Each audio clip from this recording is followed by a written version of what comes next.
So obviously we are coming into the new year with just some absolutely flabbergasting news. It's something that's just completely blowing everybody away, and it's so important to talk about. And obviously people have like a lot of feelings about it, and it's really, just like, a fascinating thing. And of course, what I'm talking about is the fact that China have invented a time machine. And I'm sure you all knew that that was what I was going to say and not anything else. I I wasn't going to think refer to anything else that's happening, the problem actually. with doing a misdirect bit is that the Venezuela stuff is actually so intense and all-consuming and deadly serious that people will not have actually seen the thing, the tech news that you're The talking real about. news. Oh, people won't have even seen it, even if this wasn't happening. People won't have seen it at all. It is actually absolutely fascinating. And I don't know any of the science about it because I'm just a fucking himbo. But I am certain that our wonderful Sophie, who is a qualified engineer, is going to tell us a bit more about like the science behind it. Can you tell me I think it the is an headline interesting thing to again? start Because the I show thought with. the headline was crazy extreme. Oh, the headline was like China invents new hydraulic machine that compresses time and space from a millennia Yeah, to Yeah. 2 years. yeah, okay. So this is like such annoying sensationalism. What they've done It is is. cool. It is cool. I promise. But like, it will not sound that cool. It won't sound that cool. Certainly. I remember I looked at the article as well, and they said like hypergravity, and I'm just like, so it's a centrifuge, right? Like it spins stuff around really hard, and it's much better than any previous one that's existed. The previous best one I think was in Vicksburg in America. I should put a picture on my blue sky of it because the chamber that it's in totally looks like a normal science chamber, except they have a logo on the wall that's like red and black and has like a castle on it.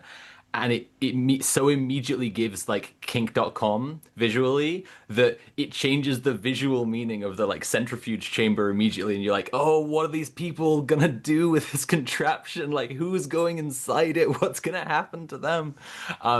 China made a better centrifuge, and the hypergravity they're talking about in the article was like just the centrifuge, like the centripetal forces that it can create.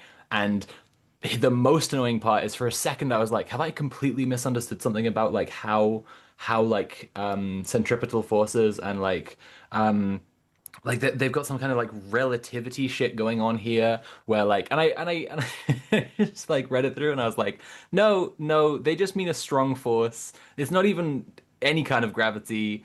And when they say compressing time, they mean that it's gonna test stuff.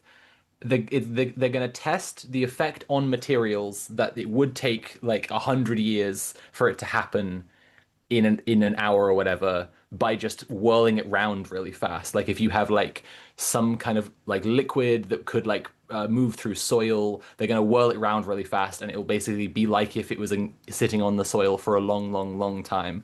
And it's like that doesn't compress time. That's just a simulation of what is going to happen. And it is cool. I promised. I like it. It is cool because this will be a very like helpful engineering tool. They keep on talking about it being useful for like dams. Like if you make a model of a dam wall, you'll be able to test it going against incredible like forces, and it would be like it being there for 1,000 years or whatever. But it's not as cool as a hypergravity chamber that compresses time and space. So I kind of wish that they had not said Yeah. that it was Goku ass fucking Saiyan capsule that's gonna turn you up to power level a trillion. It reminds me of has anyone seen Primer? Yes. hmm Yeah, Primer, great movie. What a film. Yeah, banger of a movie. Chat, if you want a good low key, really fun time travel movie, Primer is the one. Welcome to Red Planet, everyone. Welcome. Happy New Year! Yeah, Happy New Year. Yeah. Yeah, first stream of the year, big one. Mm. So let's start off with Soph, what's the most base thing that you've done since our last stream? Sure thing. So it's been a couple of weeks of the holiday period. The holiday period is obviously like a chill out time, or supposed to be. I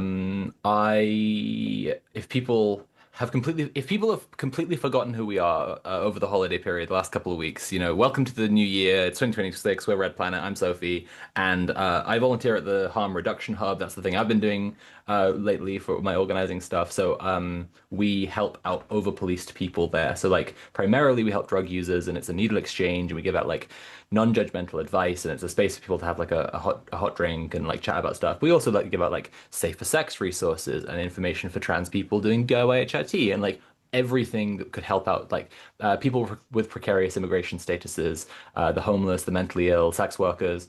And that's what the hub is about. And yeah, I put in a shift over the holiday period, and it was really nice. Just really nice to be in the space. It was a very chill one. Like we've recently moved, so there isn't as much like foot traffic, just because like previously we knew a lot of like local homeless people, so they would just come by really regularly. And we are like slowly kind of adjusting to the new area, and we'll be making more connections. So it was very chill. I did some writing on my Patreon. You can see a little video I made. I called it a video poem, and it's just about like winter and what winter's like. Um, I I organized a little potluck with some friends. Just had some friends come over, and we did, just like a big meal over the Christmas period, and that was really sweet. Because community in the building is based. And a couple of days ago, I consulted with someone who is doing an organizing talk at a furry con. Um, they're doing like organizing 101 for furries, and like teaching, like getting Okay. people to All consider the like right. political edges of furry and like how they might organize. And yeah, it was a lot of fun. I I'm look going to be forward real. to This is the beginning of hearing the how end for they're. capitalism. Yeah, yeah, yeah. As Yeah, soon as the totally. furries know how to organize, it's fucking Jover. Mm, um, it sounds amazing. Also, like maybe we need to try and get them on the show because that sounds Yeah, it's a sounds lot of great. fun. They were very, Mm. very interesting people. Yeah, but Tim, what have you been up to the last couple weeks? Um, Much the same as always, really. Yeah, I think the last thing I did was just the other week. There was yeah, the last thing I attended was like a trans rights rally. Just kind of more against our government's uh continued actions against yeah, kind of I guess criminalizing trans people. Which was not during the last week, but just before that, I think. But yeah, just over the last week, really just been working and doing, New Year's and Christmas stuff. So a little bit occupied with that. I haven't really been up to much else that is very interesting.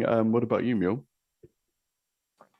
Yeah, I mean, honestly, I think the most base thing that I've done over the holiday season is just kind of get back to basics with thinking about how to organize my life and think about what I want to do this year. I've had a bit of a difficult holiday season, getting pretty existential, which hasn't been fun, but I've gotten over it. It's I'm very blessed to still have my parents in my life, and yeah, kind of like having conversations with them about that stuff has helped. But in terms of other things like moving forward, and I'm doing much better now.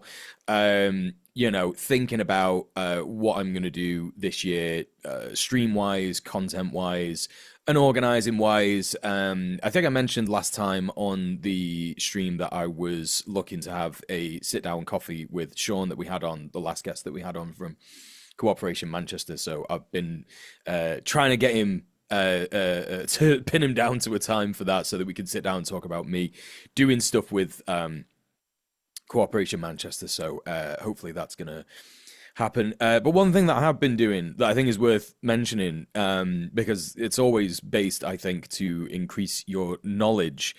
And one thing that I've been trying to do every day, I've been trying to make a habit of this, and I want to keep doing it this year, and I'm going to try and do it on stream every day as well, so that I can like be a little bit accountable to it. Sporkle.com, you might not, maybe might have heard of it. It's like a quiz website where people like submit their own quizzes and stuff.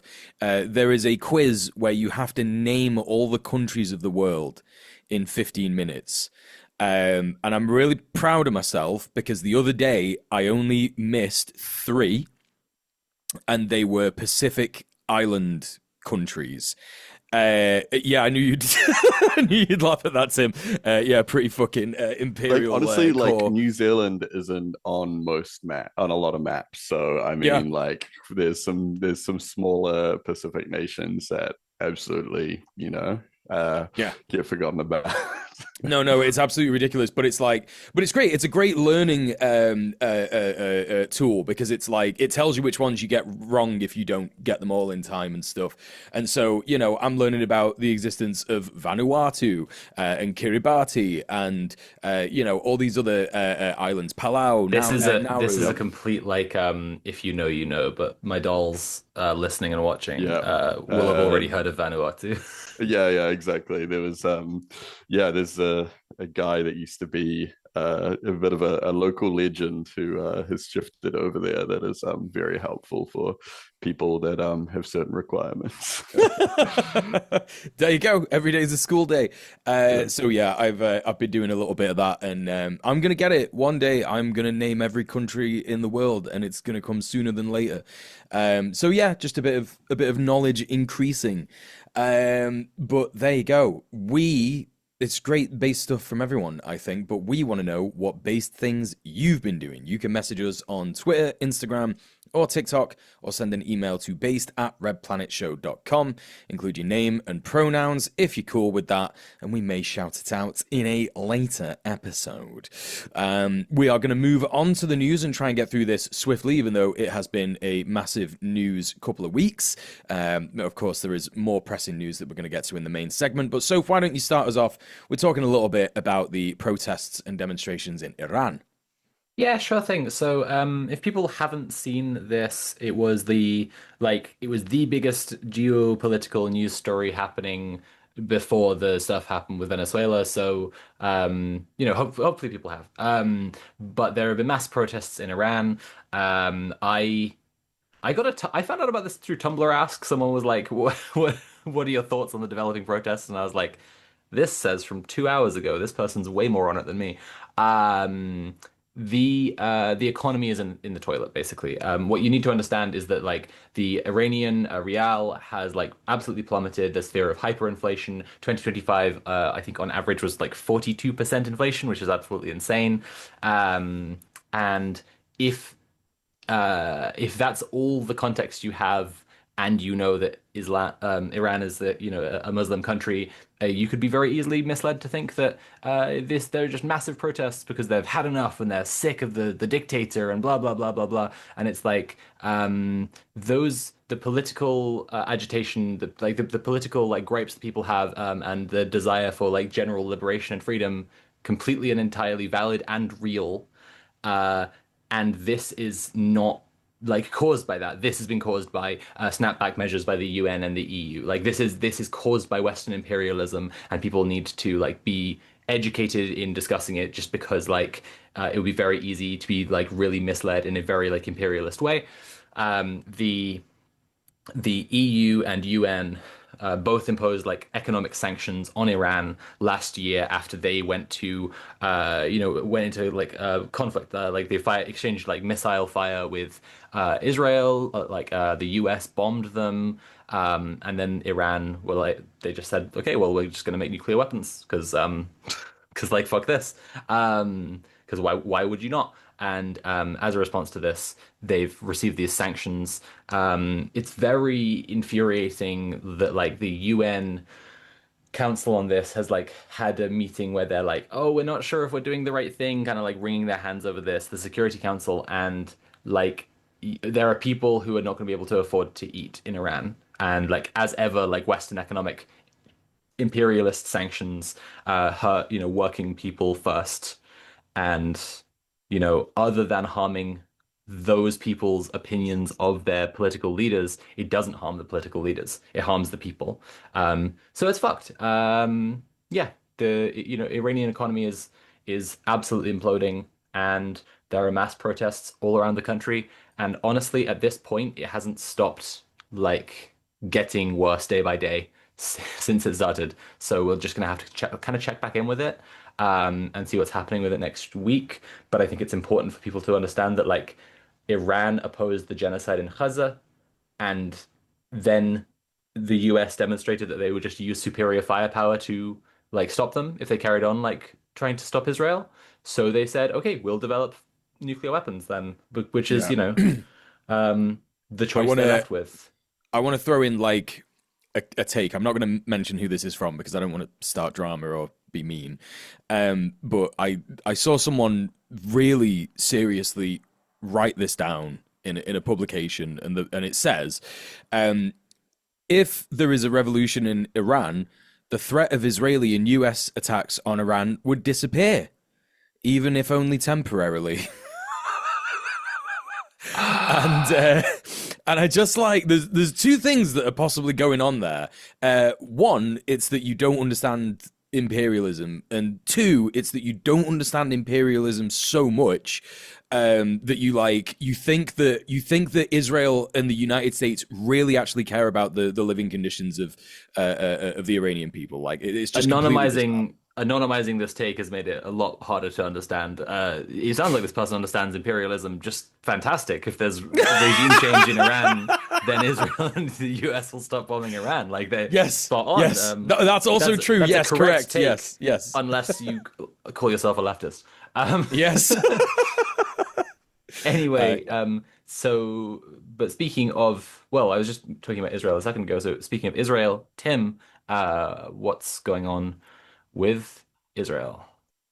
Yeah, a lot of people I saw online just being pretty kind of like, what the fuck about this? But so Israel, bizarrely, well, it seems to be bizarre, but the more you learn about it, the more it makes sense. They became the first country to officially recognize Somaliland. So I saw a lot of people being like, "Is that Somalia? Is it not?" No, it's kind of like it's officially Somalia, but it's a little chunk of it that was formerly, I think it was like a British protectorate, as opposed to, I think, Dutch was the rest of Somalia. When that all fell apart, one main clan kind of controls Somaliland, well, most of the west of it, and kind of has established itself as this, like, like it's like they want to be their own independent thing. They do actually have their own currency, everything like that. Um, but it's not really recognized by anyone else. Like it's almost like a more extreme version of those like Canadians, like the Quebecois who want to like, do their own thing, because Somaliland is culturally distinct. Like they do have their own thing, but it's mainly kind of like cultural differences that go back to like um before Africa was carved up into, like different countries. um, but it is very much just like there is this one clan in control there, and they are trying to maintain a level of control that they don't think that they would have if they joined Somalia. So Israel is the first ever country anywhere in the world, like in the entirety of the history of Somaliland, which has been like it has been a long time, like over 100 years, but kind of officially only really like maybe a couple decades. And Israel was like, "Yep, cool, we are recognizing this." So this is kind of, it's a multifaceted sort of thing. Somalia's president Hassan Sheikh Mohammed has he's spoken pretty extensively about it, saying that it was unexpected and strange, but he's directly linked it correctly to what is happening in Gaza. So yeah, he said that he thinks that this recognition is going to have dire implications for Palestinians in Gaza and for people in the Horn of Africa. Somaliland has been claiming the secession issue for a long time, over the past 3 decades, and not one country in the world has recognized it. He told Al Jazeera, and he said the recognition was not merely a diplomatic gesture, but a cover for a specific high stakes Israeli strategic objectives. Yeah, so the real aim is to set up a military outpost, coincidentally, directly across from Yemen. The government there has been obviously one of the only, like, the Houthi in Yemen have been basically the only like government to stand up against Israel and with direct military attacks on Israel and their interests. So yeah, so if they have if Israel has a military base in Somaliland, they are in direct kind of combat distance from Yemen. Um, so yeah, obviously this kind of shows you that this is part of a bigger plan. Israel are very clear that they want to control the entire kind of Red Sea area, with their Greater Israel plans, and this is just an extension of that. Yeah, it is also kind of strategically important waterways for. What we saw, how Yemen was able to block off Israeli ships going through there and stuff. So it's really a key strategic location. Around the Red Sea and the Gulf of Aden. And President Mohammed is also worried that this is a backdoor plan to force Palestinians out of Gaza and resettling them into Somaliland, which is something that we've heard a bunch of people talk about so far, and is obviously, this is like another Nakba, another great kind of ethnic cleansing. And Somalian intelligence has said that Somaliland has accepted 3 conditions from Israel in exchange for this recognition, which is the resettlement of Palestinians, the establishment of the military base on the coast of the Gulf of Aden, and Somaliland joining the Abraham Accords, which is so that's Somalia have said that this is information that they've got directly from Somaliland. So neither Somaliland or Israel have publicly said this. But yeah, it's wild and it's crazy hypocritical because it's like Israel is doesn't want Palestine to be recognized as a state, like they are like, no, this is just some like, little upstart thing or whatever like that. And then they will recognize this kind of little breakaway region purely because it has military strategic value for them. So, it's like they don't actually give a fuck about concepts of like sovereignty or anything like that. They will just, like they'll agree with this shit when it suits them. Like they don't actually care about the history of the area or anyone's right to land or the history of the clans or anything like that. They're just like, these are the people we have found that will deal with us, and we can use them for our own advantage. And I think in general, the Horn of Africa would be a much worse place if there was more, if there was an Israeli and by extension American presence there, so this is a really dangerous thing. And yeah, I think we'll see it develop more over the next couple months. But why don't you tell us a little bit about what's happening in New York though? Yeah, so our New York City mayor, the people's New York City mayor, was sworn in, I believe, on New Year's Eve over a Quran, which is, New Year's Day, sorry, I'm being corrected. Literally over a Quran, which is, he's the first Muslim mayor in New York City. It's pretty consequential, it's pretty significant. And of course, this story is not just to be like, yay, electoral politics. This is regarding Zoran's sweeping reforms. He has essentially destroyed every executive order made by Eric Adams, the previous New York City mayor, on his first day. He signed an executive order that nullified all executive orders signed by Eric Adams since the 26th of September 2024, which was the date of his indictment for corruption charges. Even though the executive order is what most people would think would be and should be standard procedure when a previous mayor is indicted for corruption, there's some key wins in this sweeping order, including removing Adams' expanded definition of anti-Semitism, in which he cynically included references to college campus protests and so-called increased anti-Semitism after the Hamas October the 7th Al-Aqsa flood operation in 2023. Another executive order that was quashed by Mamdani's order also forbade divestment from Israel across the board in New York City, which Adams signed just mere weeks before Mamdani took office.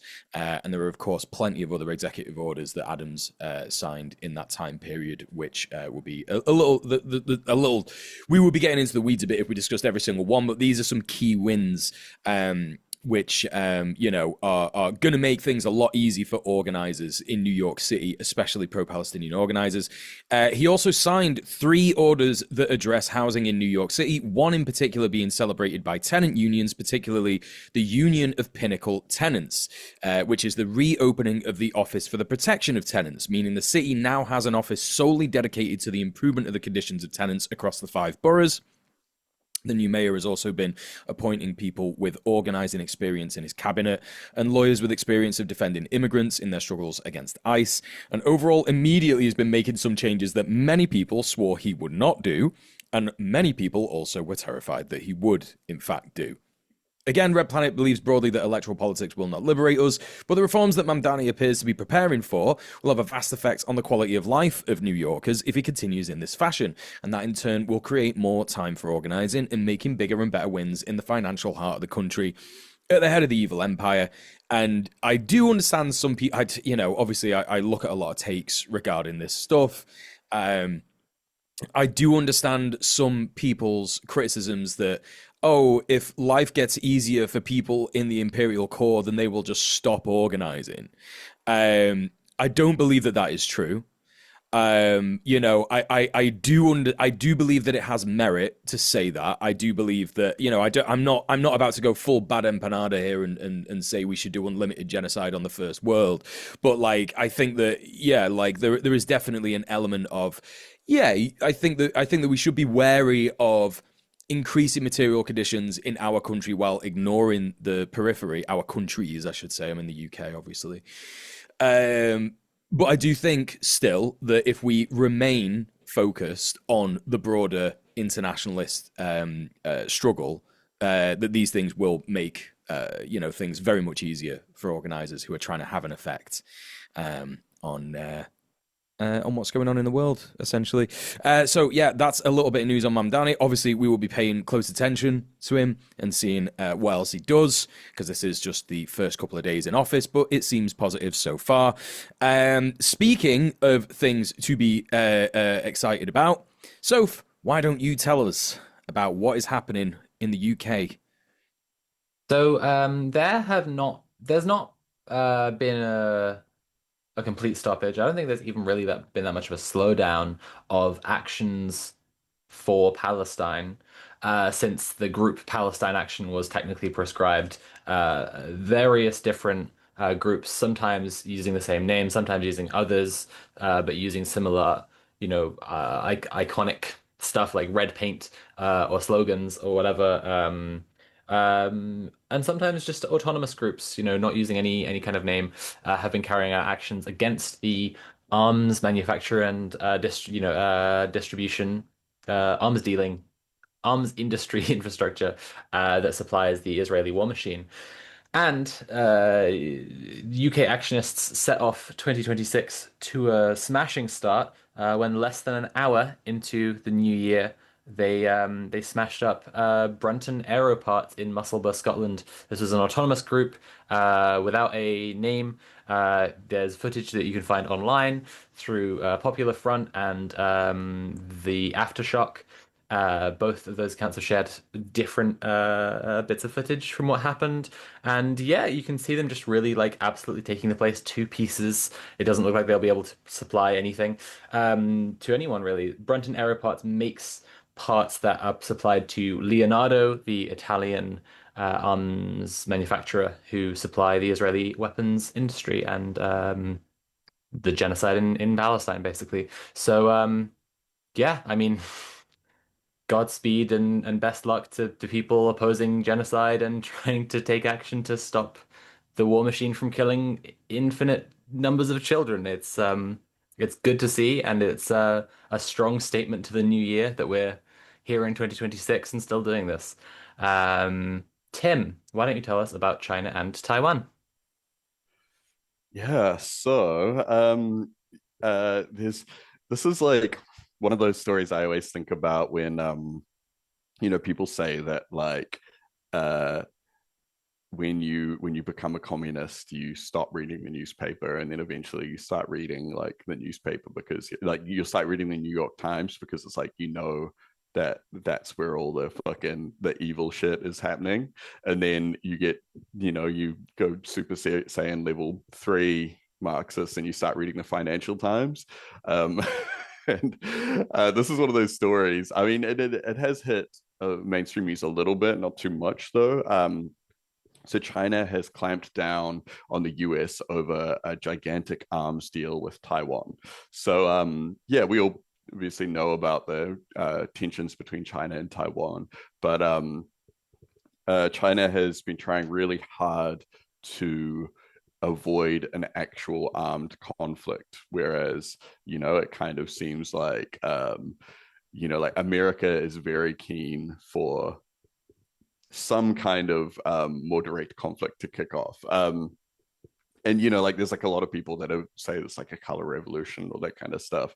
I haven't looked into it enough to really kind of have a strong opinion about how much of a kind of real grassroots kind of support system this like aspirational revolution kind of has. But I think by looking at the people that are supporting it, I kind of get an impression that it's like, regardless of the actual support of real, Taiwanese working class people that know what's up, um, it seems like, yeah, regardless of how organic that thing actually is, it's being boosted by people that want to destabilize the region pretty severely. So yeah, China has imposed sanctions on over 20 US defense firms. I think it's almost 30, actually, including Boeing and Northrop Grumman and 10 senior executives. So this is in retaliation for a major $11.1 billion arms deal to Taiwan.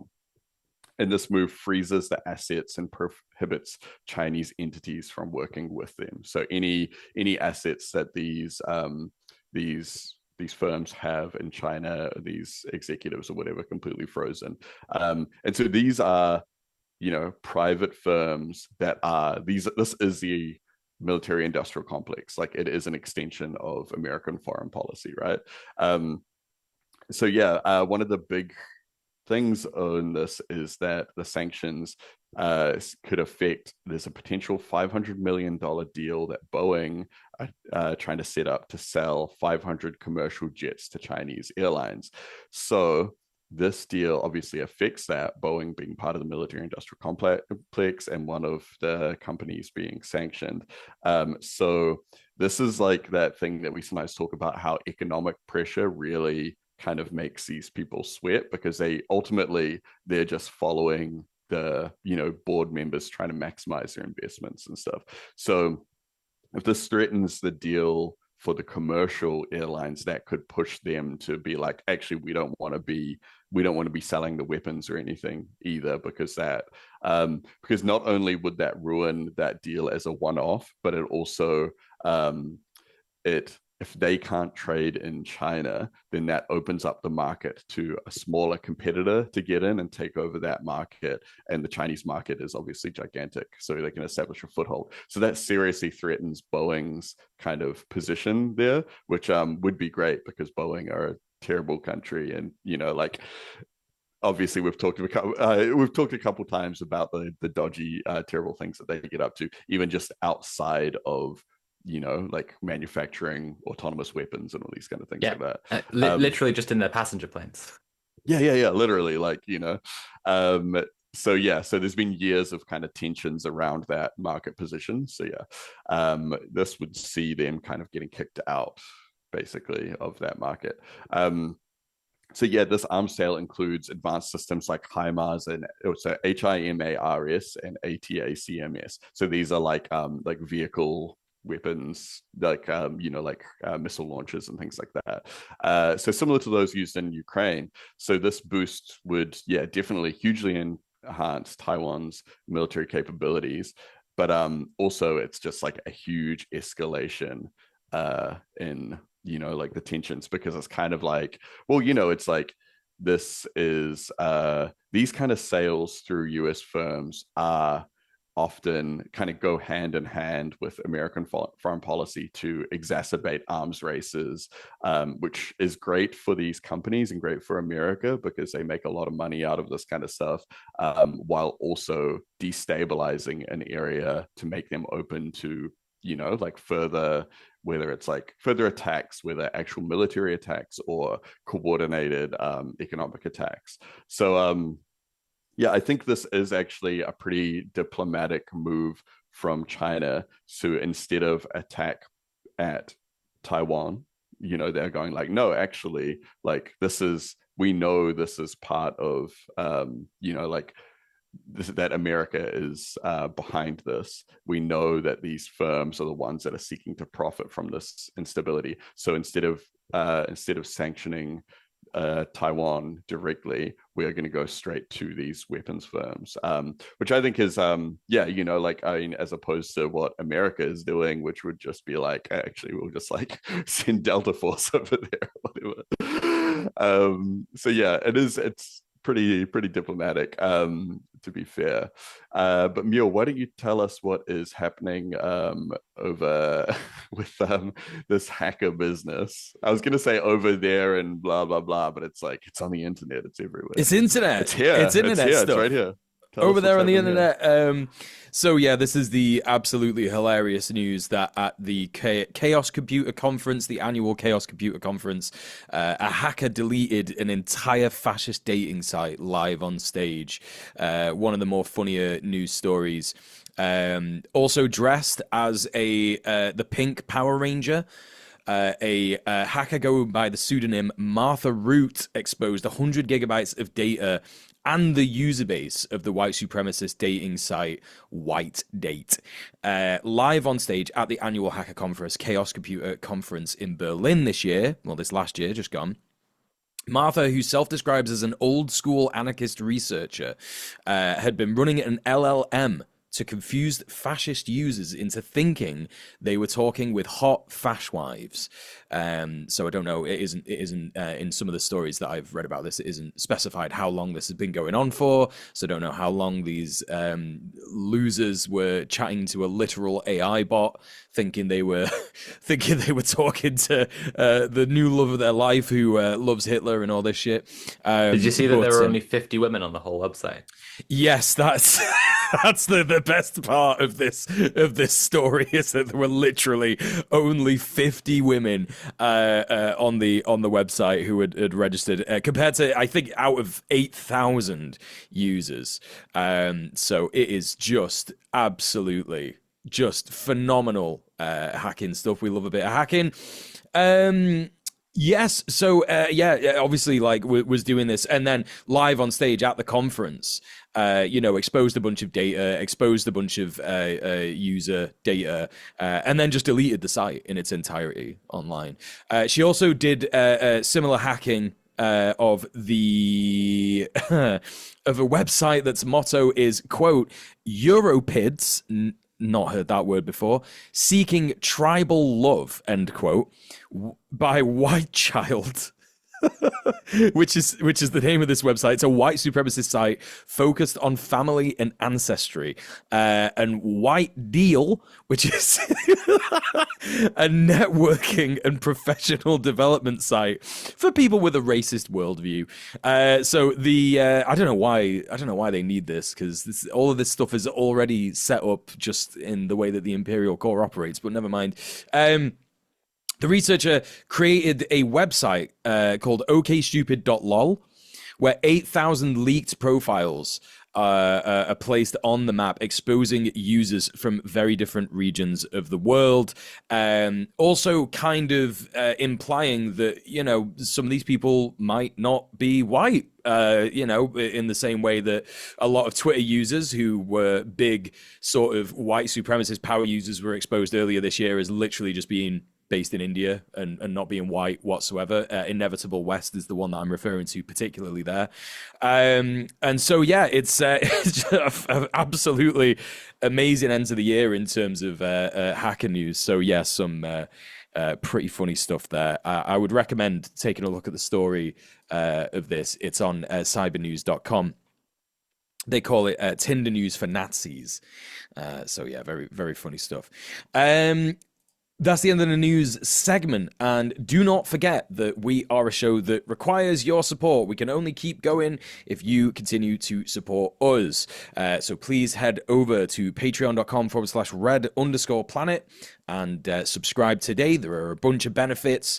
There is merch that you can get and all kinds of stuff. So please head over there and give us your money. So now we're going to go into the main topic segment. Of course, we are talking today about the illegal kidnapping of the president of Venezuela, Nicolas Maduro, by the pedophile president of the dying evil empire, Donald Trump, and his podcaster administration.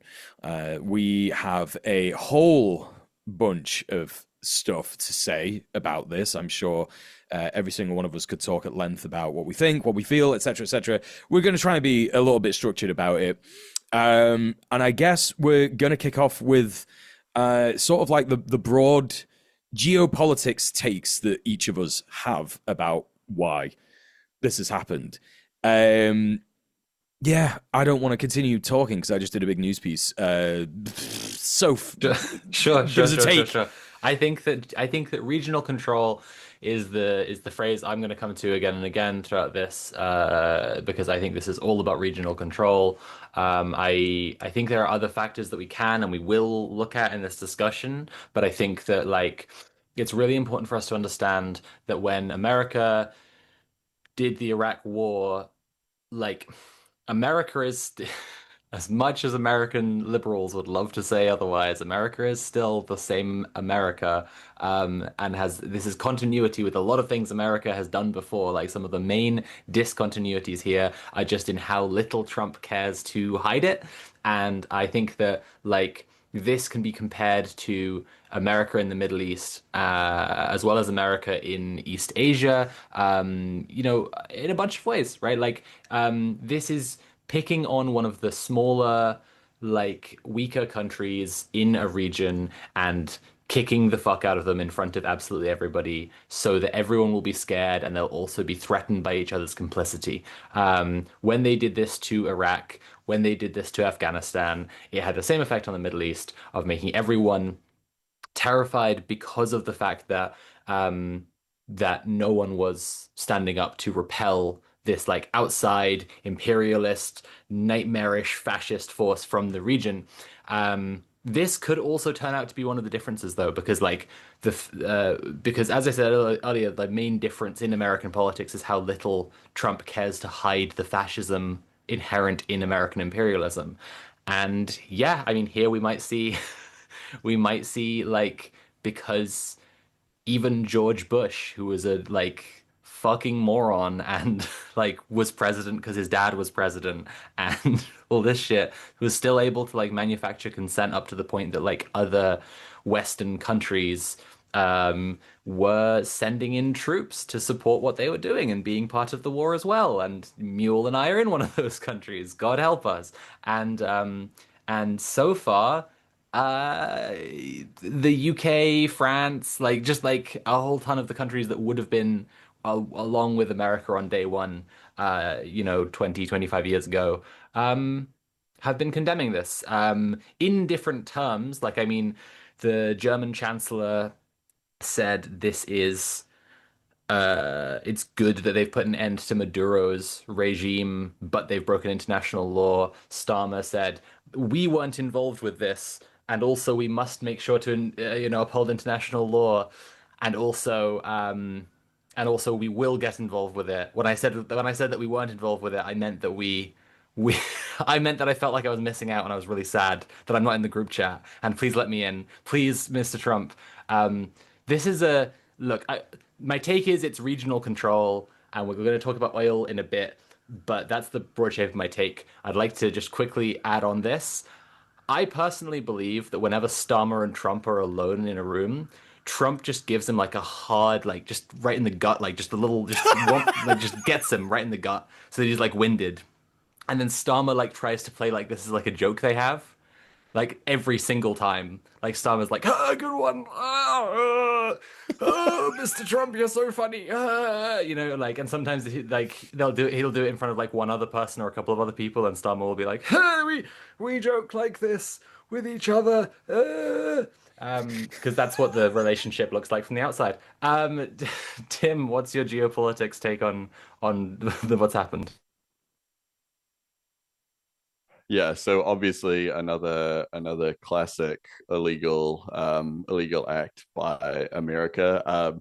Yeah, so he didn't even brief Congress or anything like that. So it's pretty it's pretty wild. And it's like, so there's a lot of people saying that, oh, actually the the details of his procurement to the United States, because there was no formal extradition thing, anything like that. Nothing happened. But they're saying that that is irrelevant now that he is in America. He has charges in America, so he has to, face them, which is wild. Like, that's absolutely wild and sets like an insane precedent. But also they've done this before. Like, they've done this with a bunch of Latin American leaders. They've done this, even like with like in Libya, like with Gaddafi, how they just like went in and just, yeah, assassinated him and did all that crazy stuff. So yeah, it's kind of like it's it's not unprecedented for America to act this way, but usually they would be like running it by Congress and doing all this kind of stuff first, even like in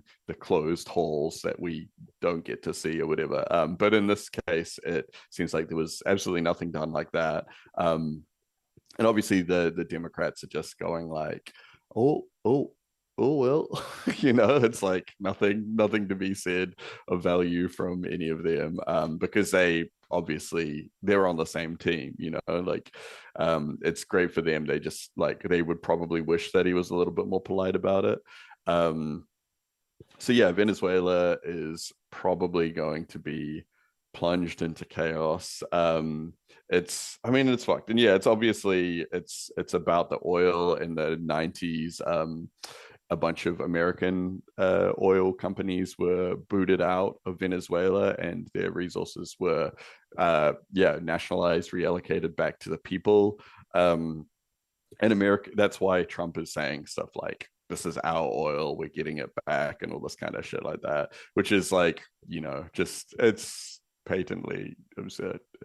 There's no international law that backs them up or anything like that. But as we've seen, recently, international law kind of just doesn't, it's not a thing, like nobody cares about that.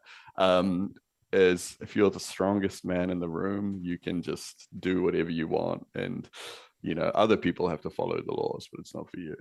Vibes-based international Yeah, law. yeah, totally, just vibing it, just seeing what they can get away with. And it's super wild. But yeah, so Maduro is now in New York, being paraded around in a van with the doors open. They're driving around town. They have to make him sit down though, because he's like 6'3", so he absolutely just like mogs everyone, which is hilarious. Like, I thought they learned a lesson with Luigi, but they did like the perp walk, and he's walking down the thing, and he's like saying like Happy New Year to the fucking cameraman and shit like that. And it's like, oh, they are not prepared. Like, they're not prepared to get particularly Maduro in a courtroom, and he's going to be making fools out of them. And because Yeah, he's got this kind of like swag where it's like, regardless of whether you like him or anything like that, he's undeniable, has like this swag that I think also Trump is like a real sucker for that kind of shit as well.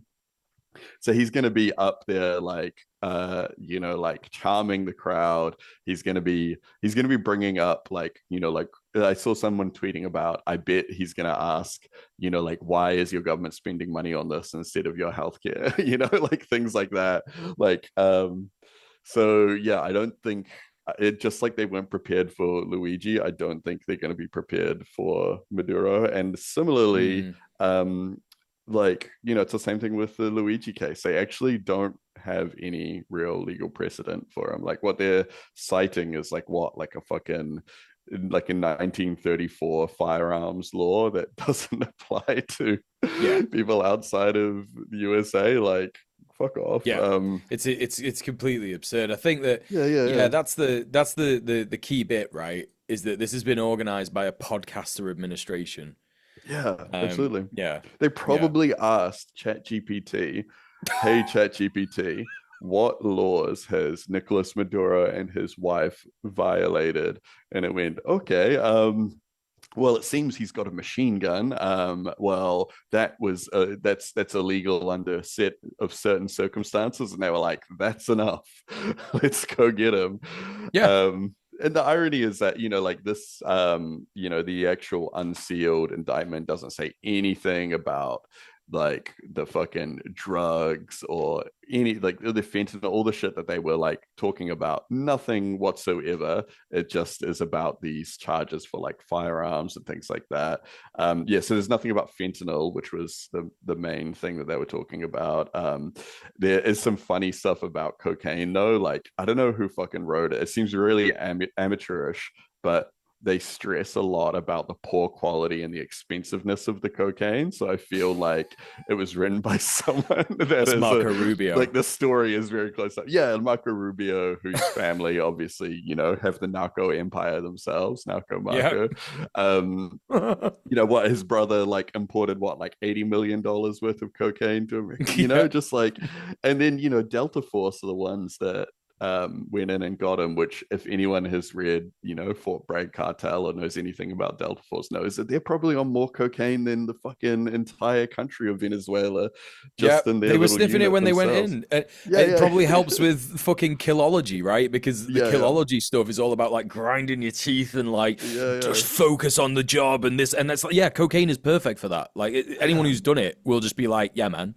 Yeah. But Yeah. it's like it's very well documented that like, like all that shit. Like, I mean, it's just that classic thing of like the reasons are not the reasons. Like, and it's they purely just want to get in there for the oil to obviously to stop Venezuela from exporting it to their allies who are not the allies of America, further destabilizing them. I think Cuba is going to be up next on the chopping block. Like America has already said that, like if you're in Cuba, you should be really worried right now, or whatever.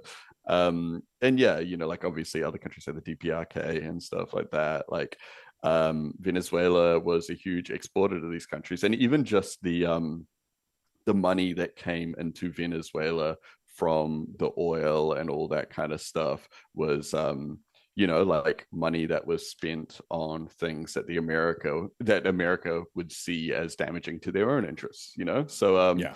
it's a huge blow to the area, and I mean I would say to the world. Mm. But yeah, I don't know. Have you got more of a take than that, Mule? I agree broadly with both of you. Mm. I do think that it is important to look at the particular time that this was done, and I'm not saying it with regards to the Epstein files stuff because I think that a lot of people can very easily, and I've said it before when the Epstein file stuff was coming out. I was like, oh yeah, he's going to invade Venezuela on that day, and it's like, yeah, sure, I guess he would. But I think that even if Trump hadn't have invaded Venezuela, I don't think anything would have happened to him regarding the Epstein file stuff. Yeah. I think we have to like take a step back and go, yes, Trump is a very funny character. But why is he a funny character? He's so confident because he has connections with the mafia. He's so confident because he has connections with, I mean, now that he's the president of the fucking Imperial Corps, he has connections with all the worst dictators all over the world. For example, he loves Erdogan, he loves Sisi, any dictator that is servile to empire, they are now his busy mates, right? And he just has this like insane confidence because of that. So when we're talking about like, why did this happen? I think that the Epstein file stuff can like definitely shadow the broader understanding of the geopolitics move that has happened here. And when I'm talking about the time that it happened, China had a special envoy. Now, Venezuela is a country that has received Belt and Road support from China. And obviously that is an initiative that it goes both ways. The Venezuela is like, yeah, absolutely, we will be a trade partner with you. That's the only thing that China really asks for when it comes to Belt and Road stuff. And of course, that is just something that pisses off the United States. It's like both of you said, there's oil reserves there that, the trade goes to countries that despise empire and, stand in opposition to it. And the envoy, there was a special envoy from China in Venezuela the day before this happened, literally presenting Maduro with it was like a Ming vase from like some dynasty or something as like a whole I don't know what you would say, like a gesture of goodwill and like support amongst it, because obviously they know that there's all these threats happening, at the moment and stuff. So that is a key thing to understand as well. It seems to be. Trump said that it was going to be 4 days earlier, but it had to be delayed because of the weather. Right, exactly. And there is everything to be said about that being an operational move, because the way that they're trying to spin this is that, yes, we needed clear weather to fly the helicopters low and underneath the radar so that we would not be detected by Venezuela's air defense systems. But there's no evidence to suggest that they weren't detected by the Venezuelan military, because there are reports coming out now of the damage that has happened, and it is pretty undeniable that there would have been a shootout. The way that they're trying to spin this again, I think the best way that we could look at this, from advising our audience what to believe, just don't believe anything that the administration is saying. If they're saying obviously you hear something like they took our oil, you're going to go, yeah, well, that's bollocks. It was not our oil to begin with. Obviously, we don't believe that. How did our oil get in Venezuela? Yeah, exactly. It's in their ground. That's so crazy. It's our oil, but... Yeah, it's just like, yeah, obviously these are like obvious things. But I think that trying to imply, because that is all that the US military has been saying. The chief of defense staff guy that they have for the US military was saying this was a clean operation. We got in, we got out, no casualties. And it's like, yeah, that's dog shit, bro. I don't believe it. I reckon that they got in there, a bunch of helicopters got fucking murked off, and they had to have a shootout to get Venezuela, and to get Maduro, it's just, yeah. So anyway, sort of going back to the idea of when this happened, I think that is a key thing. I don't know, how much does clear weather really affect whether you can fly low enough to go under the radar? Sure, if it's windy, probably quite. I'm not a helicopter pilot, but probably quite a lot. Yeah, obviously if it's windy, it's going to be difficult, right? But yeah, I think that's my take. I think that it is a big dick measuring contest against China. I think that that's the key thing. I do think that everything that the Trump administration is doing at the moment to say what it is doing internationally and what it's doing internationally is interesting, because he's talking about, oh yeah, we want peace in Ukraine, and I'm trying to get Putin to agree with that. And it's like, no, he's essentially just abandoned the EU and said, I don't care about that war. He's also, he's focused on Venezuela and Central America as well. It's important to remember that when he's talking shit about Venezuela, the UN address that he did in the middle of, at the tail end of last year, he was threatening every single Latin American country that you could possibly even think of. He was reeling them all off: Colombia, Mexico, everybody. And he is obviously focusing on the region, particularly, to I think to threaten them. And I think that it is because he got bent over the barrel by Xi Jinping when he was doing these negotiations for trade earlier in the year. And I think that made him realize that he's not going to win any kind of economic war with China through tariffs and trade. So now it's just about sheer brutality. It's just about sheer imperialist brutality. And yeah, we'll get on to those kinds of statements that they've been making. I guess you could it's just like these are just statements that have been coming out of the administration ever since this has happened. We'll talk about that in a bit. But obviously, one of the biggest things that I think that we should talk about, we're going to move on to now, is the rhetoric around regime change, because of course a lot of people are talking about this as in, oh, this was important, we had to get rid of this evil dictator. And yeah, let's talk about what everybody thinks about that. This is Maduro bad rhetoric. I think it is kind of funny as well because they have set up, for this regime change, they've kind of been grooming another candidate for a while. The Nobel Peace Prize, was it Nobel Peace Prize that she won? Yeah. Yeah. Yeah, and it's sorry, what's the name again? Machado. Maria Machado. Maria Machado. Yeah. Or something else Machado. It's Yeah. always confusing to me because there's a very popular lesbian author called Carmen Maria Machado, and every single time that this woman Maybe comes that's up, a I'm pen like, name. Yeah. the woman who wrote the in the Dream House is going to take over Venezuela to be a U.S. puppet. That doesn't make any sense. No. So they were kind of grooming her to take over. They were pushing for it. She said all the things. She joined the club of people that sell out their country for Trump, and then all of a sudden he's like, I don't know, and apparently, they have some questions about her. So then, so then they started talking about Delcy Rodriguez, who was already the vice president and the oil minister, which is kind of funny because it seems like literally within the last couple hours this morning, they actually just kind of figured out who she is. And she's like probably like more of a hardcore socialist than Maduro was. She's like on record saying all kinds of rude things about America. And yeah, I definitely, like, I have seen just overnight the messaging, even in like the Wall Street Journal and everything, changing from being like, oh, this is the new hopeful, to being like, she's one of his co-conspirators that is like, Yeah.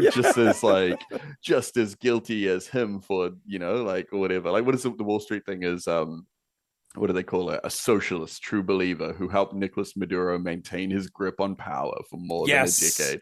Like, a day ago, they were like, and she was I think she was literally saying earlier, she said the Venezuela will never again be a imperial colony or something of that nature. Because like the funny thing is that like her, like, policy wise and kind of like, just like in her record, she is more hardline than Maduro. Maduro is kind of seen as like this, they're like, oh, he's the strong man dictator, but he's not actually seen that way in Venezuela. He's kind of like a nice guy that people get along to, that is kind of a bit of an oaf, but like, or whatever.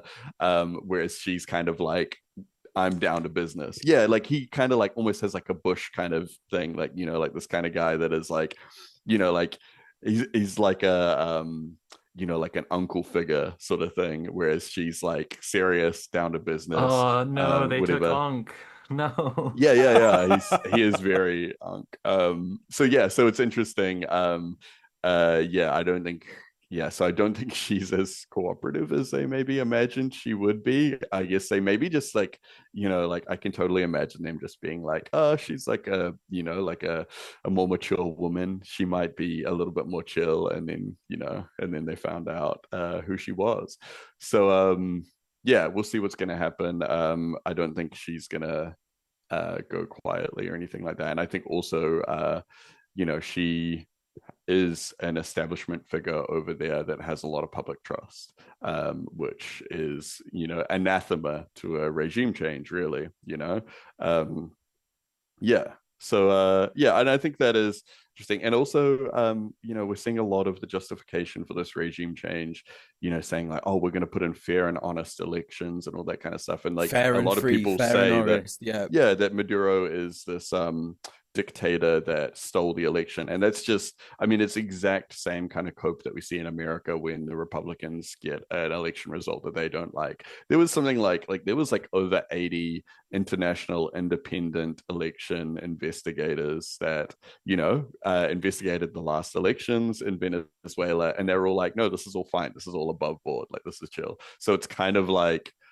like I don't think there's any credence to, it's like fair and just or free elections basically just means like, we're gonna pick the guy, like we're gonna pick the liberty candidate, and you either want liberty or you want dictatorship.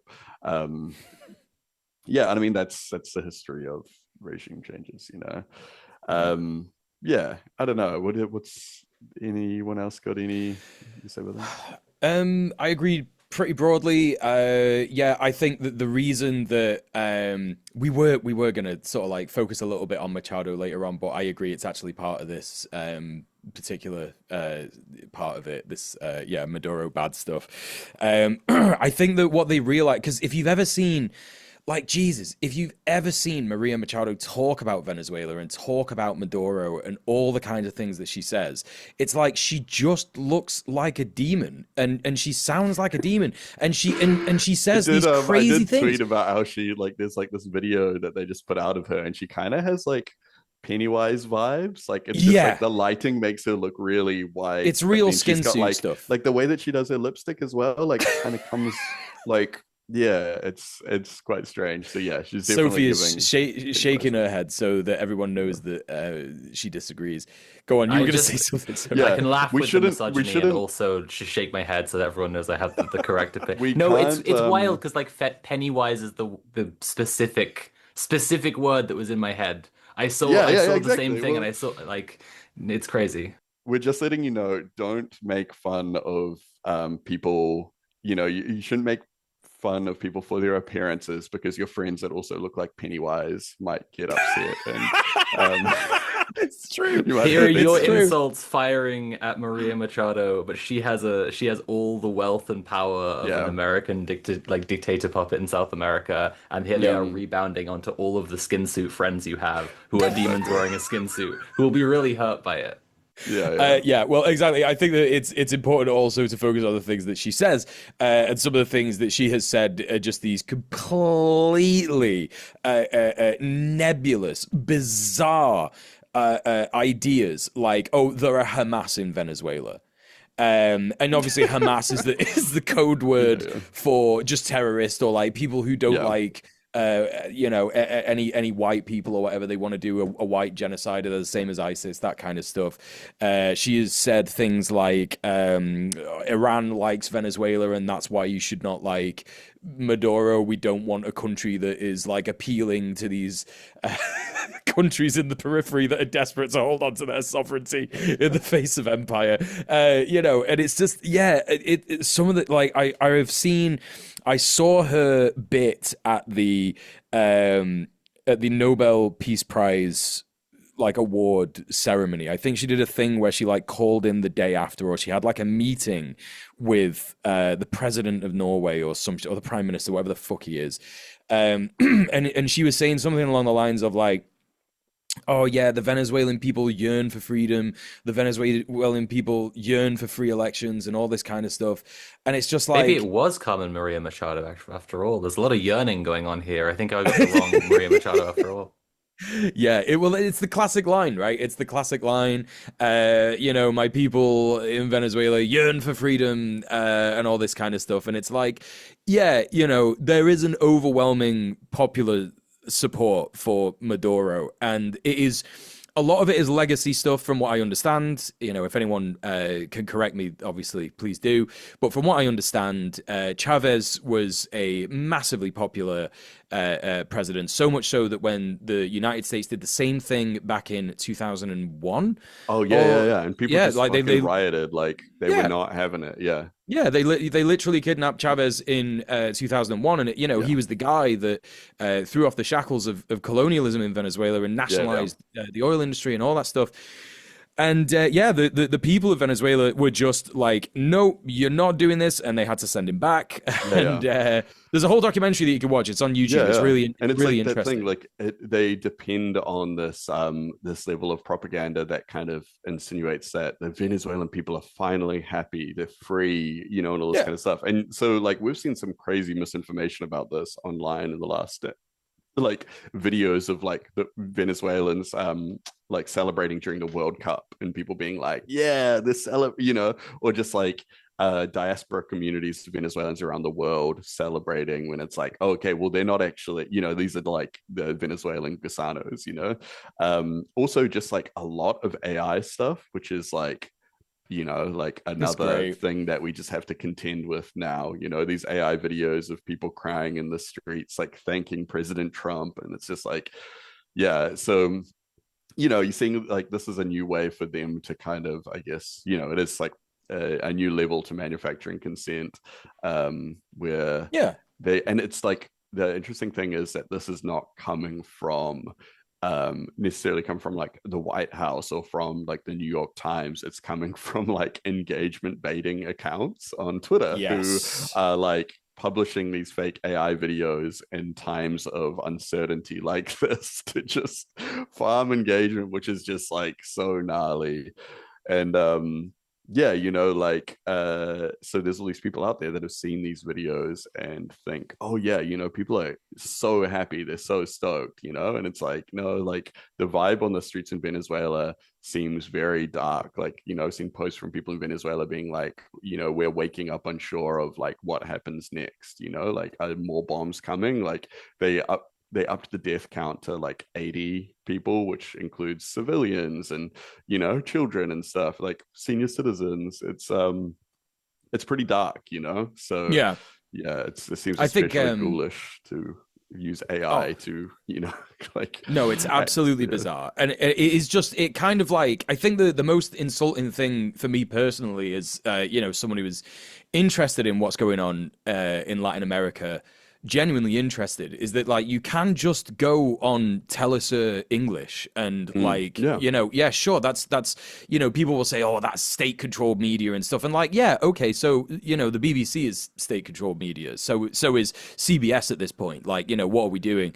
And you can see that they're doing interviews in, Caracas, and there's all kinds of things coming out of Venezuela where people are like, yeah, no, this is dog shit. And I think that people have this like misunderstanding. It's really, I think, insulting and infantilizing to Latin Americans whenever people say things like this. They're like, oh yeah, people of Venezuela are so happy about this, and it's like there is so much nuance to how people feel about people like Maduro. Like Maduro, we have to think materially and critically about like what is Maduro, like who is he? And as I was saying, he has this legacy of support from being the guy that was selected to be leader after Chavez. Like that's Mm. sort of the key thing. That's the legacy support that he has, and also there is this nuance of understanding. Like people will understand, like, yes, we are a nation under pressure from empire, and under pressure from empire, and that means that we have to make some concessions in our daily lives. This is part of our struggle against empire, and they will, there will be everything from uncritical support to Maduro, total nationalism and support in that regard, all the way to I hate this shit and I want to be liberated by America. Like, sure, there will be a few people who believe that. I'm certain of it in Venezuela. No one is immune to propaganda. Like, this is the whole thing. It's like that's what we have to remember. And I think that even people who are critical of Maduro in Venezuela will probably believe that it is not right to just kidnap a head of state. So I think that that's my take on the Maduro bad stuff. Soph, anything to add? I think the main thing is like I saw a post from Matty Luchansky who said like if you've lived through the Iraq War and you're seeing this stuff now and you repeat any amount of like Maduro bad, you are one of the dumbest motherfuckers who has ever lived. And I think that's like I people who know me in my personal life know I like don't like to be particularly mean to anyone or like have a lot of trouble expressing any anger or anything. I feel entirely like locked and loaded, however, to say to anyone I encounter who is saying like Maduro bad. Like if they have lived through the Iraq War, like you like to call them like an absolute like amoeba intellect, like they this is like the dumbest conceivable thing.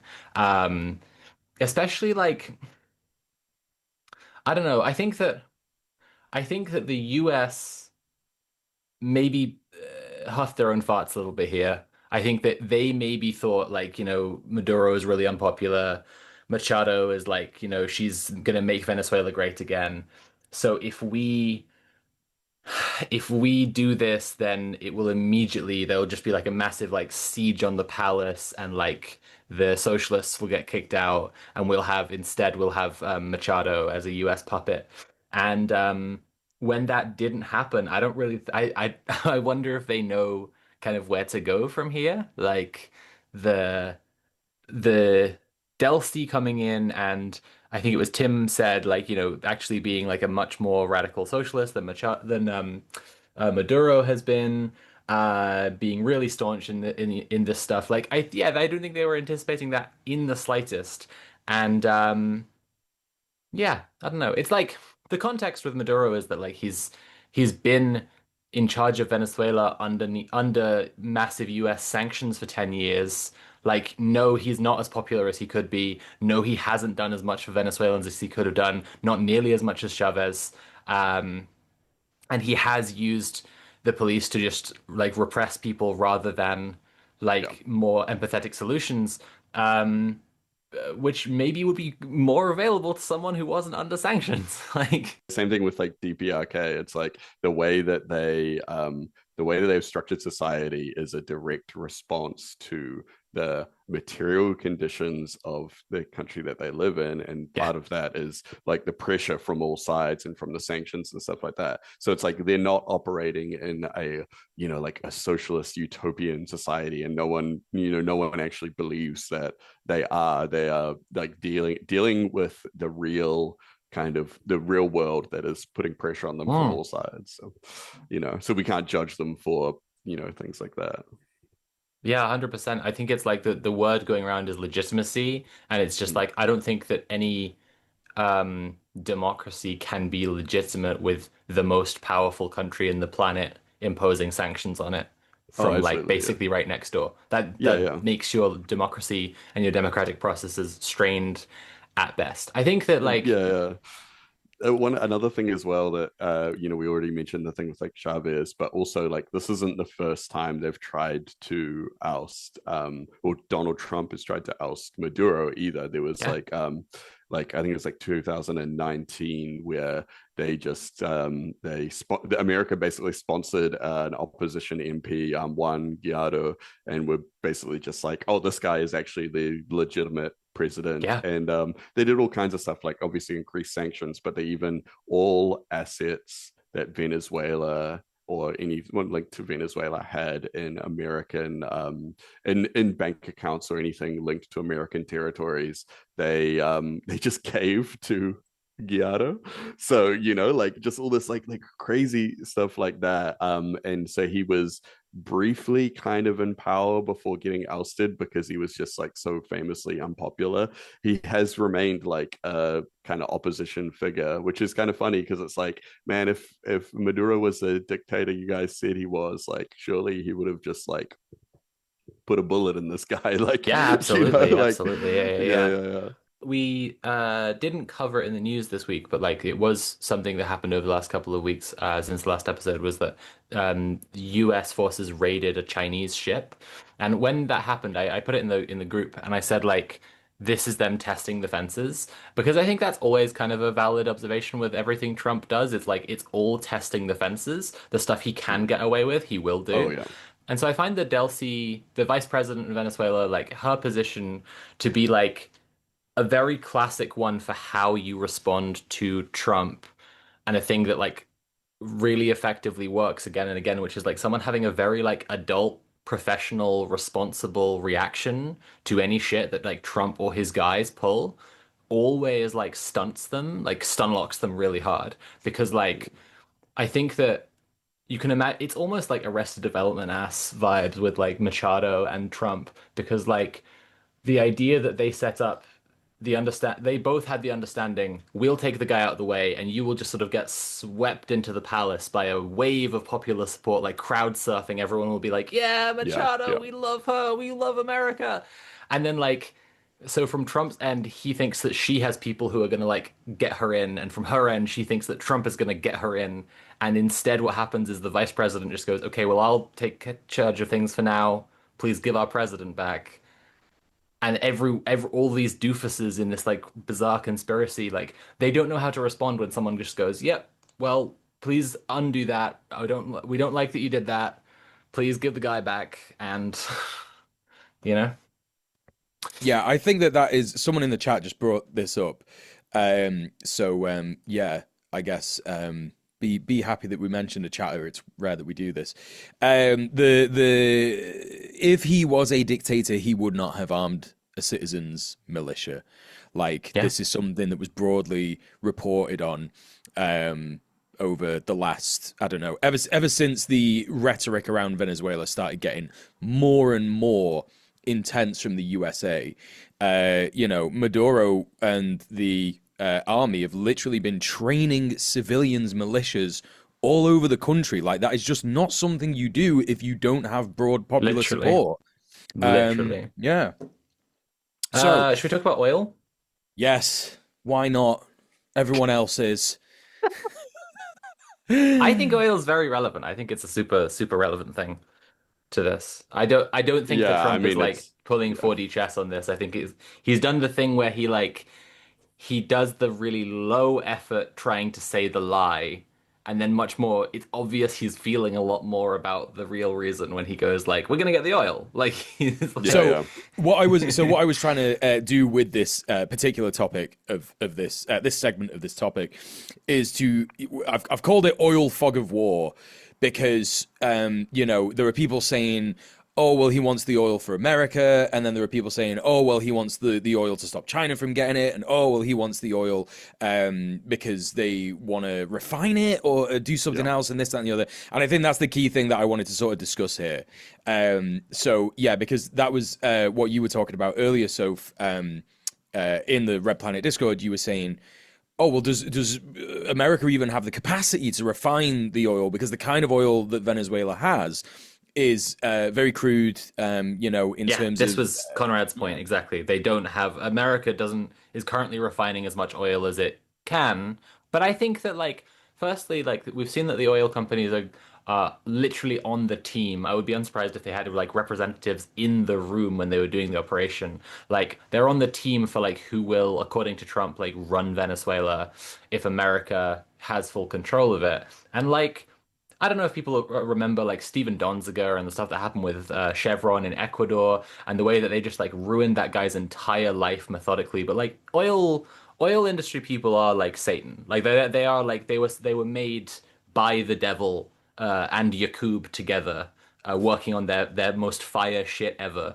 Like absolutely nothing but beats and bars. And like they yeah, I think them controlling Venezuela could mean like them making refineries there and controlling the refining process and the flow out of Venezuela. Like the oil companies could be like significantly richer, which would be like a massive boon to the American ruling class, even if it was happening like outside of America. I don't think they need to like get all the crude into like a big swag sack and like run away with it across the border. I think that like installing imperialist infrastructure in other countries is exactly the name of the game here. Yes, I think um, that a good way to discuss this. I think like if we're talking about for our audience, how can you discuss this with your normie friends? I think it is very easy to just go, oh, the US is doing another oil war, and just kind of leave it at that, right? And I think that that's actually reductive to the big play that is happening more broadly all over the world. Like if you just type in to Google even though Google is very bad at the minute. If you just type into Google, top producing oil countries in the world, you will see a list of client states of empire. For example, Saudi Arabia, Canada, Kuwait, Iraq, and then a bunch of states that the US is currently posturing against militarily. For example, well, not Russia anymore, but NATO is doing that. Iran, China. That they also did speak about invading Canada, so I guess Canada's in both camps. Mexico, they're saber rattling against Mexico, and of course Venezuela's in there as well.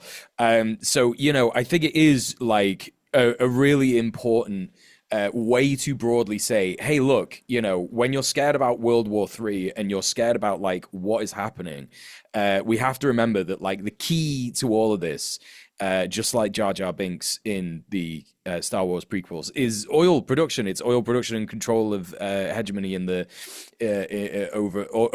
overall all over the world.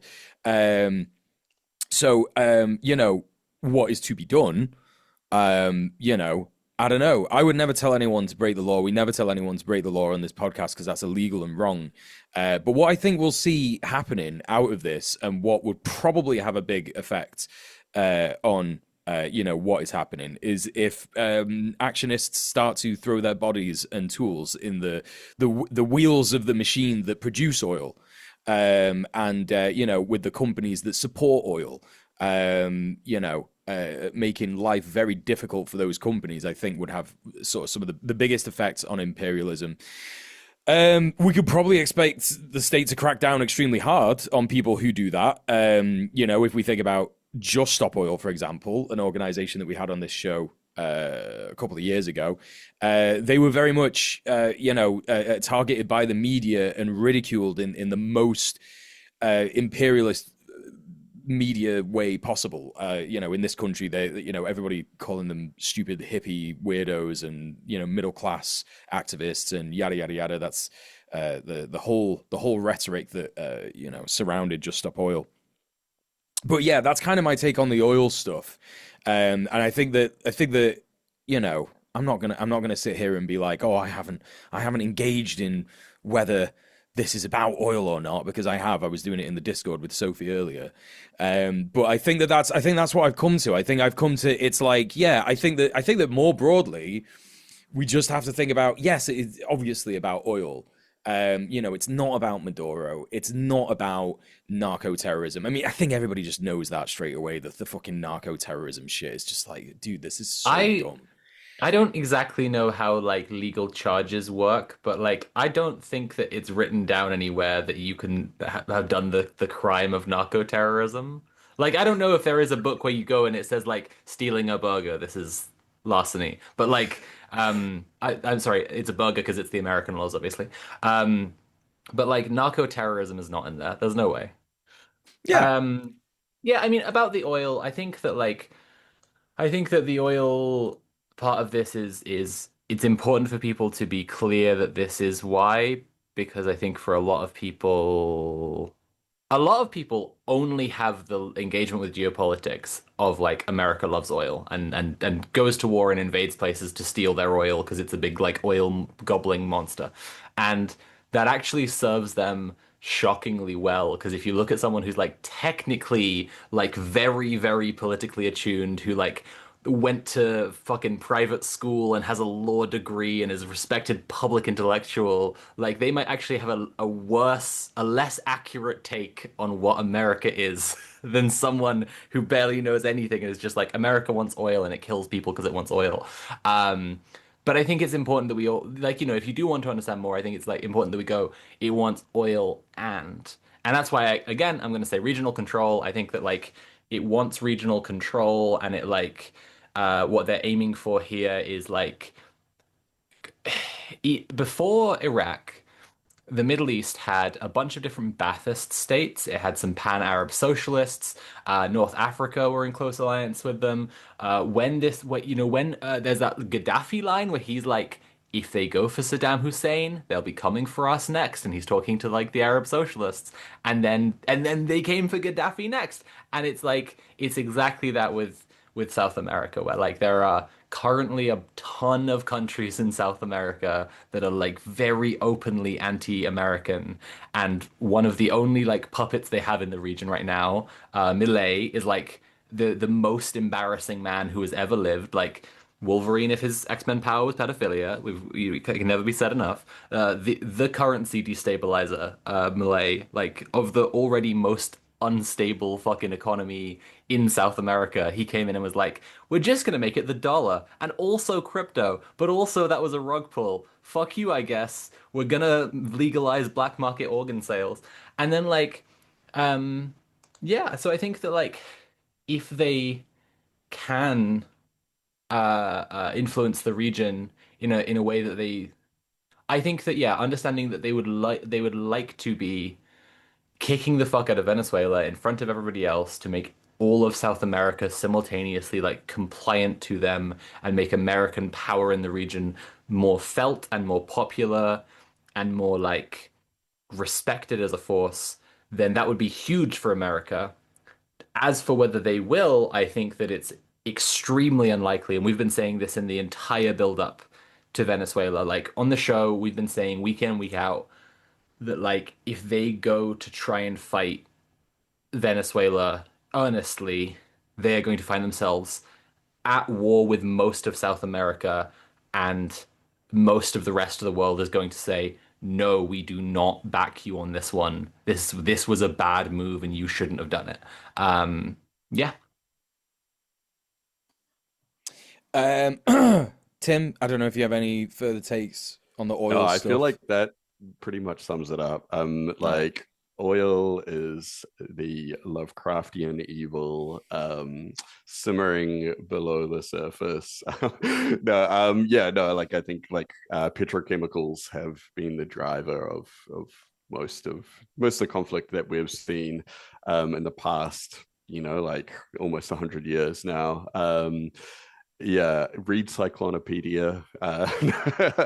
Like if you want to get schizo about it, but no, I think yeah, it's not as simple as we want oil, but it's what oil represents. It's about what yeah, like I mean, and also it's like we have a world built on oil. It's the spice. It's Yeah. Oh no, yeah, yeah, yeah, absolutely, yeah. yeah, yeah. I think like kind of one last take that I have on this particular part of all of it is like, the way in which capitalism, the most powerful way that empire controls countries, that are subservient to it or on the periphery is with money and with sanctions. Like, so if you were talking about Iran before and about the sanctions, and that's like a key thing that the consent manufacturing media will not talk about. In the same way, I think the economy, the capitalist economy, is a key player here. And has the economy been doing well against China? Like, sure, if you look at it broadly, the Mag 7 companies are making the most money that they've ever made in history. That any company has made in history. It's doing really good in terms of if you are a capitalist dog, you're going to be loving that shit. But you know, uh, is this gonna have as much of an effect on China and the periphery as the US would like? I think that remains to be seen. Because of course we're going to be talking about the next bit now, which is some of those other countries that I just mentioned in the top producers of oil, have also been threatened, not just today and the last 24 hours, but also previously. And it's like you were saying, so like Latin America just has this sort of like threat against it now. Um, it really just feels like, I don't know, if you want to be reductive about it, it really kind of feels like, to me, what's been going through my head whenever I think about this, and I think this is because like if you think about it too much, you're just going to go crazy. I think that that's what it is, and I think that what I've been doing when I've been thinking about this is I've been thinking about Trump and who he is as a person. He's the pedophile, property developer, mafia connected, capitalist oligarch, leader of the empire, the dying empire. You know, and he was sat there after he got in 2025, and just his aides were just going like, yeah, dog, everything's going bad. People don't like the USA. You know, we're kind of falling apart on the world stage. I don't think we've got the military capability to do wars like we used to. Our populace has become weak and soft, and they don't want to go to war. It is pretty much Jova, dog. And I think that Trump was like, I know how to deal with this. We're just gonna go fucking crazy, and like it's like it's just how it feels. It's like he's gone right. What I'm gonna do is loads of stuff, because this is the kind of thing that like capitalists say, right? Like when you hear like a CEO talk, they say like, oh yeah, you know, in the ideas room we throw shit at the wall and see what sticks, and it's like, yeah, that's just what he's feels like. That's what he's doing.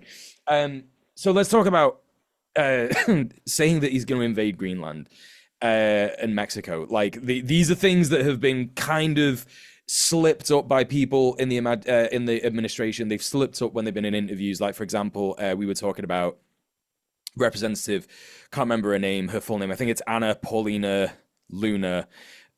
She's a rep from Florida. She was in an interview earlier today, and instead of saying Venezuela, she said Mexico. And then there's been like a lot of speculation on like, oh, hang on a minute, people are talking about Mexico, and you know, thinking, oh shit, well yeah, because Mexico is a big producer of oil. And then Trump literally like, did he tweet? Did he post on Truth Social, or did he just say it? I don't know what the reality of this is, but he was literally like, yeah, we're probably going to go for Greenland. And this is absolutely crazy because you know, if we're talking about distancing himself from Europe, you brought this up earlier, so I don't know if you want to repeat what you said. It would be, this isn't what I said, but it would be really cool if people in our representatives in the European Union had like spines and were not like massive pussy, just like pieces of shit, just like like the ground up like pavement slime of when you've been out on a long day and it's fucking wet out, that just gunk that's all over your shoes and shit. Like that's what is in the European Parliament. And it would be really cool if that was not the case. And instead, we had some people who were like, hey, so you just said that you were gonna invade European territory like right after you kidnapped a world leader and threatened another one. So like we are not cool, dog, and like you have to like show us that we're cool and maybe also put the guy back. Like, would be really cool if we had guys who just like even slightly had an instinct to do that, and instead we just have like Sir Keir Starmer and Yeah, fucking, and we're not even in the EU anymore, but like, you know, we just have a million Starmer types produced with like ever more sun-faded, weaker colors in the printing press of neoliberal slop politicians.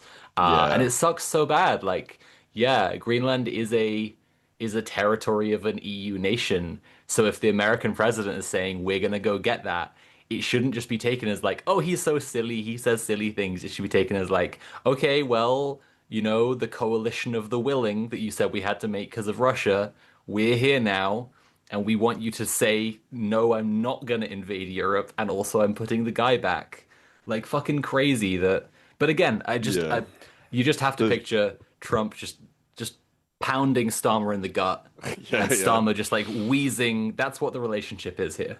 Yeah, our foreign minister, Winston Peters, who is just like a fucking idiot anyway, for a Oh million no, not reasons. pizzas, fucking hell. Yeah, he put out the statement that was like, wow, we've seen what's happening in Venezuela. We're very concerned, and I just hope everyone follows international law. It's like, oh, we just saw this like blatant disregard for international law, and we just hope that you guys are all playing fair about it. It's like, fuck off, you like what a nothing statement, you know? It's like, yeah, like It's absolute coward craven, shit. servile Yeah, dogs. Every single last one of them is yeah, easily the most.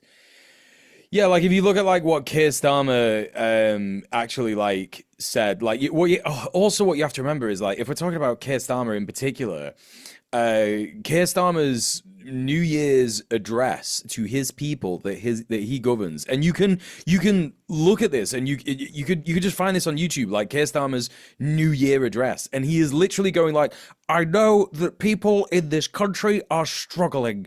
You have not seen the benefits of the changes our government has made. Give us more time." He's literally begging with the fucking electorate to be like, please, please, just chill out. Like, don't go revolution mode. Just chill, bro. Like, it's literally fine. And then his entire statement is that I'm just going to read it verbatim. He says, "The UK has long supported a transition of power in Venezuela," which is true. "We regarded Maduro as an illegitimate president," also true. "And we shed no tears about the end of his regime," also true. "I reiterated my support for international law this morning." Now that is a lie. That is one of the biggest lies that has ever been said in the fucking world. Like, we are complicit in the fucking genocide in Gaza. We've broken international law by abetting the genocide in fucking Gaza. Absolutely bizarre. Completely fucking evil shit. And he is like now saying the government will discuss the evolving situation with US counterparts in the days ahead.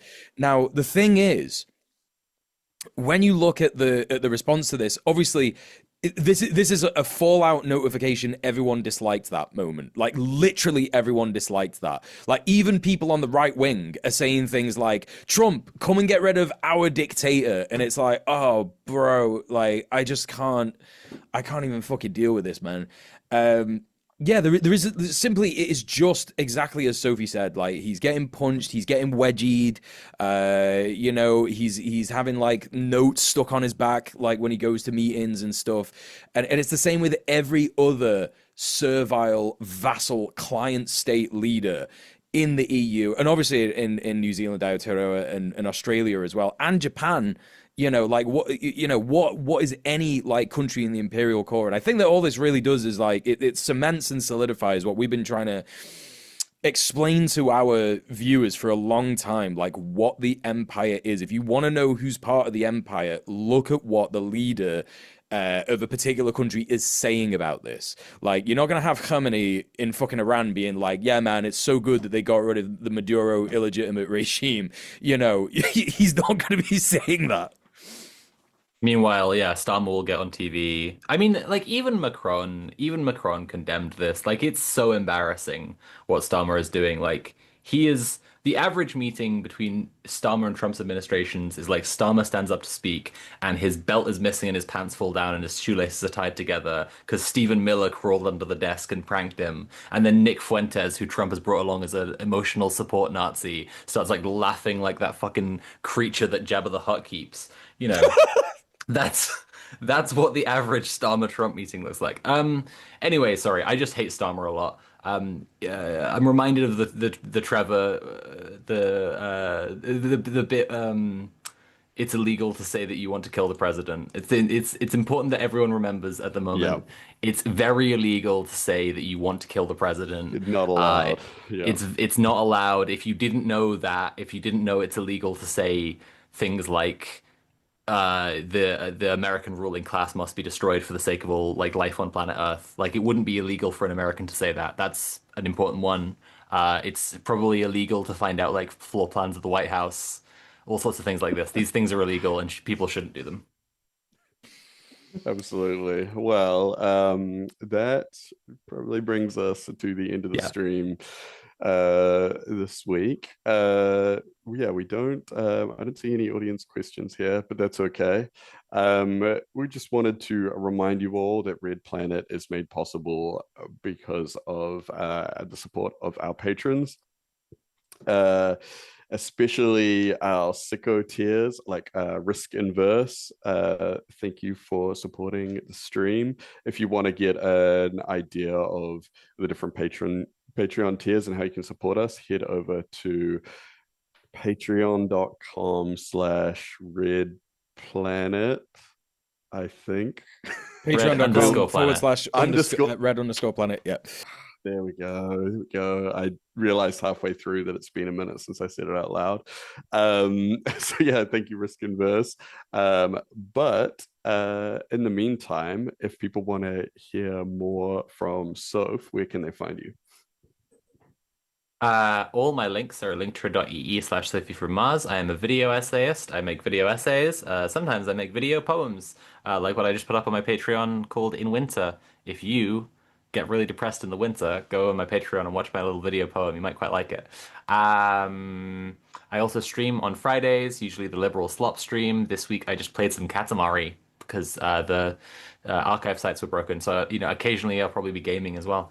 I have new videos coming out this year. I have one about trans organizing coming out sometime soon. I have new Monster Man episodes coming out. I have a big project about Mad Liberation I've been working on for a long time. It's a great time to be a Sophie from Mars patron all round. There's so much shit to see. So please go patreon.com/Sophie from Mars and support me there monthly. And if that doesn't satisfy your need to give me money, then also come to my stream and donate there. Money me a lot. Mule, where can people find you? You can get all of my links at linktree.ee/DJ Mule. That's DJ MUEL for those of you listening. I am working on a video on the Filton 24, the Hunger Strikers, and all that kind of stuff. Important to remember that the Hunger Strikers are still on strike.